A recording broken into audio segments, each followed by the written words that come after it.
Shut off the gas supply and confirm the flame is out before any work begins on a gas water heater. Start with preparation that prevents injury. Turn the gas control to off, close the gas shutoff valve, and switch the electrical power to off if the unit has an electric igniter. Let the tank and flue fully cool, which can take at least 1 hour, then verify there is no residual heat by carefully touching the outer jacket near the draft hood. Use a combustible gas detector or a soap and water solution to check all exposed joints for leaks before opening anything. Remove the burner assembly according to the manufacturer guide, noting the order of parts, and lightly brush and vacuum the burner ports, pilot or hot surface igniter area, and the combustion chamber.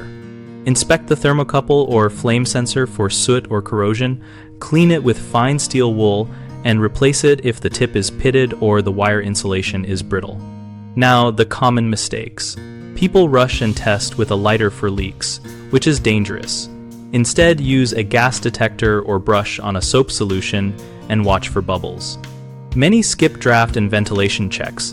A simple test is to hold a lit match near the draft hood with the burner running and confirm the flame pulls in, not out.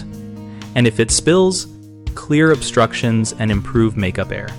Some over-tighten gas fittings, distorting threads and causing leaks. Snug them with 2 wrenches. Use gas-rated thread sealant, and if a joint will not seal, disassemble, reapply sealant, and reassemble without forcing it. We built bighomeprojects.com to make it easier to tackle work like this with confidence.